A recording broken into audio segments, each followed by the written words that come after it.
It's time to return passports to teachers. Summer vacation should be a golden period for them to recharge and relax, travel far and wide, see the world, and update their knowledge.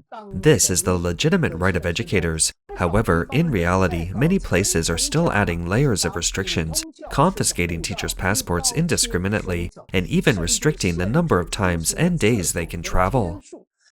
Recently, a peculiar phenomenon has emerged in some parts of China. Almost all citizens' passports are being temporarily confiscated for safekeeping, and individuals must report in advance and even undergo approval before leaving the country. Liu Xiaonan from Juni Guizhou disclosed to overseas Chinese media.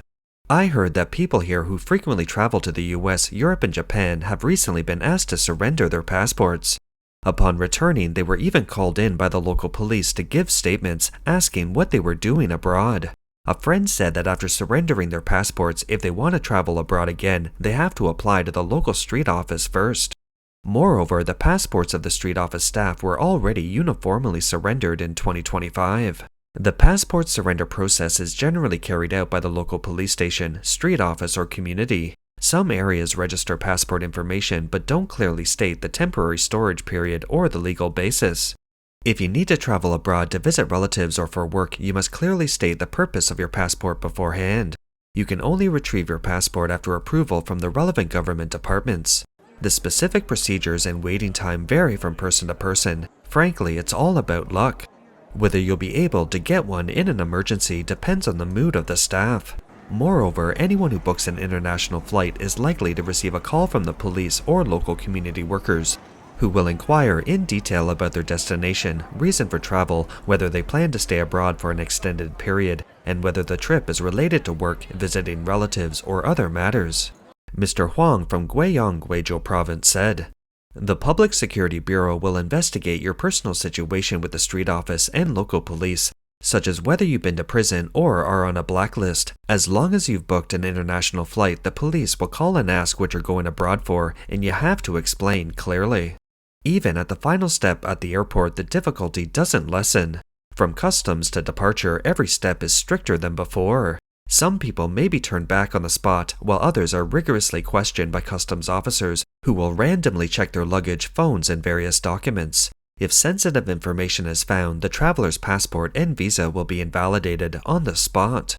Currently, Gansu, Guizhou, and Yunnan provinces have all seen cases of citizens' passports being confiscated. And this doesn't involve a single group of people. Almost everyone has had their passports surrendered.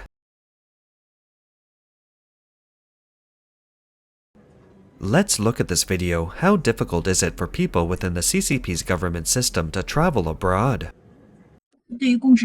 For public officials, they really can't just travel whenever they want, because their passports and Hong Kong and Macau travel permits are all handed over for safekeeping. Some friends ask, can't they travel abroad for tourism? Yes, but it depends on the specific circumstances. First, the approval process must be followed. For example, in a county, as long as they are the deputy section chief level, even if they are county level cadres directly managed by the county party committee, their passports must be uniformly submitted to the organization department for safekeeping. Passports of other ordinary public officials are managed by the respective work units, with the personnel department responsible for safekeeping. For key positions, technical personnel, or special groups traveling abroad, approval is required not only from their work units, but also from the provincial and municipal organization departments. From first-tier cities like Beijing, Shanghai, and Guangzhou to more remote and economically underdeveloped provinces like Guangxi and Shanxi, local civil servants, employees of enterprises and institutions, and heads of departments within central state-owned enterprises are required to submit their passports as well as their Hong Kong and Macau travel permits to the work units for unified safekeeping. Even lower-level, section-level civil servants are not allowed to keep their travel documents privately. In fact, as early as around June 2025, the CCP authorities began to comprehensively implement the passport collecting policy. Many section chiefs and deputy section chiefs have been required to submit their passports and Hong Kong and Macau travel permits. Using their passports is extremely difficult for them. If they want to travel abroad, they must first submit a written application to their work unit, which must then be signed by the relevant supervisor at each level before finally being submitted to the personnel department for approval. The same applies to grassroots employees of state-owned enterprises. Before traveling abroad, they must submit a passport application a month in advance, explaining the reasons for travel, their destination, and detailed information about their companions. If it's a family visit, an additional form must be filled out. A few years ago, this was not necessary at all. Now, not only are current employees restricted from using their passports, but even retired personnel are affected. A retired civil servant from a county in Guangxi province obtained permanent residency abroad. He happily returned to China to visit relatives, but his former employer demanded he hand over his passport. What followed was even more astonishing. This retired civil servant applied to go abroad again, but his employer only approved a 6-month period. If he didn't return within 6 months, his pension would be suspended. So, why do the CCP authorities maintain such strict control over officials within the system? Scholar Mr. Zhao analyzed that the CCP authorities' demand for passports is likely to prevent officials within the system from absconding with funds or leaking secrets. He said, there are more and more corrupt officials now, and there are also officials implicated in fundraising fraud scandals. Some people take the blame and run away. Behind these cases are officials backing them up. Therefore, various departments of the CCP are implementing layer-by-layer checks, fearing that letting corrupt officials go will lead to being held jointly liable. Teachers in China are also under the strict control of the Chinese Communist Party. Miss Liao, a resident of Guangzhou, said, "My classmate teaches at a primary school, and her passport is also collected by her workplace. You need connections to use your passport. Now, even going to Hong Kong requires an application. This is not an isolated phenomenon. Where should teachers keep their passports? National entry and exit regulations clearly stipulate that passports should be kept in the teacher's own possession. However, nowadays in many places, teachers, doctors, and other professionals who should have their own passports have their passports handed over to schools or education bureaus, making it impossible for them to travel abroad and broaden their horizons. This layered control, this disguised management of teachers really needs to be changed.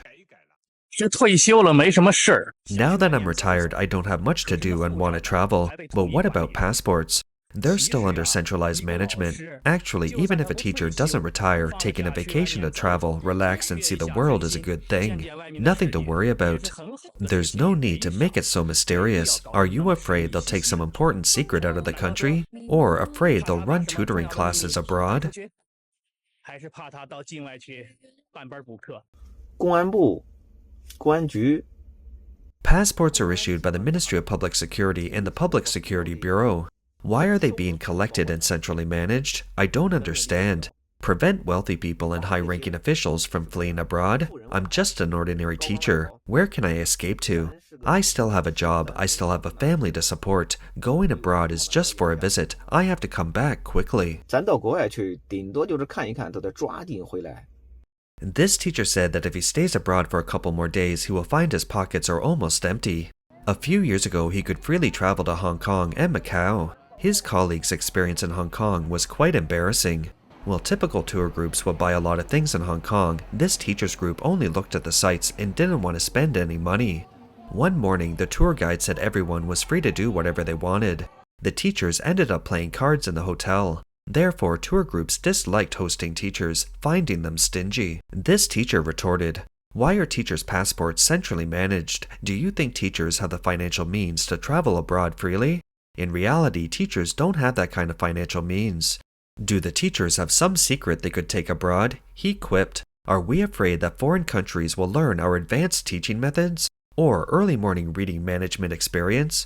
Or our quantitative management rules?" He pointed out that their passports weren't in their own hands and couldn't be retrieved. Teachers needed multiple levels of approval for official trips abroad, but private trips were strictly prohibited. In mainland China, the bank employees are also required to hand over their passports. The main reason is for employee management. Actually, in the early years, more than 10 years ago, passports weren't collected. But for a period of time, for several years, employee management was indeed inadequate. Some employees participated in illegal fundraising involving several hundred million RMB. Last year or the year before, an employee embezzled clients' money, 500 million RMB. Employees who do this are more likely to flee abroad. The CCP authorities' comprehensive passport confiscation seriously affects the business community. 兄弟们， Brothers, the sky is falling for those in Macau. It's truly tear-jerking. Starting January 1st, 2026, Macau Customs will conduct random checks at the airport on people who frequently use their passports to travel to third countries. If you've been flying to Macau for 2 months or more, Customs will refuse to issue you a Macau visa for 1 month. If you've been flying to Macau for more than 6 months, meaning you frequently travel between Macau and third countries, Customs will refuse you a Macau visa for 1 year. Brothers, this is the latest customs regulation. They will conduct random checks. The CCP's comprehensive unified passport collection is likely to have an immediate impact on business activities. Because employees of private companies that rely on regional sales meetings or factory audits may have to wait several weeks for approval. This undoubtedly weakens the competitiveness of Chinese companies overseas. Multinational corporation HR managers express concern, as employees in China may miss overseas training or assignment opportunities, making succession planning more difficult. In response, some travel consultants suggest companies should develop contingency plans, such as holding online meetings or applying for emergency business passports as early as possible. These are all non-choice measures. Although the CCP has not released any unified documents or clear legal basis, for example, consulates in Shanghai and Shenzhen have stated they have not received orders to collect passports, while some state-owned enterprises in coastal provinces have begun centrally storing citizens' passports and other documents for management purposes. At the grassroots level of the CCP, the requirement to surrender passports has been widely implemented, affecting civil servants, teachers, and employees of state-owned enterprises who must obtain approval at every level before leaving the country. Furthermore, the CCP has also taken measures to confiscate passports targeting religious groups. The Chinese Catholic Patriotic Association and the Bishops' Conference have passed internal regulations requiring all Catholic clergy in mainland China to surrender their passports and travel permits to Hong Kong, Macau, and Taiwan for centralized safekeeping. While no official CCP policy has yet been seen, some worry this requirement could extend to other regions. Some Christians have revealed that the Three Self-Patriotic movement of the Protestant churches in China is also reportedly considering a similar model. While the CCP authorities are massively forcing citizens to surrender their passports, is this practice affecting almost the entire population legal? Under current Chinese law, a passport is a citizen's legal document, and no organization or individual may detain it illegally. Only public security organs, courts, and proctoriates may legally detain passports in specific cases. Mr. Zhang, a lawyer in Wuhan, emphasized, if this requirement to surrender passports is not targeted at individuals in specific cases but is applied to ordinary residents in general, there must be a clear legal basis, applicable conditions, and procedures. Otherwise, the issue of legality will be very prominent. Mr. Zhang stated that in China, neither employers nor street offices currently have the right to centrally store or indirectly approve passports for private travel abroad. In other words, although the Chinese Communist Party authorities are intensifying their efforts to confiscate Chinese passports, legal professionals believe that these measures, disguised as temporary storage and reporting, are undermining the free movement of Chinese citizens. This is preemptive control, and it goes beyond the normal administrative management scope of the government and related units. To put it bluntly, although the CCP authorities are forcibly demanding that people hand over their passports, even according to Chinese law, this behavior is illegal and untenable. The CCP wants to block people from voluntarily fleeing China, and also doesn't want wealthy people to transfer their funds out. But people's hearts are restless. How can you change their minds by simply blocking them? That's all for today. If you enjoy our content, please give us a thumbs up, subscribe, leave a comment, and share it with a friend. We appreciate your support, and we'll see you next time.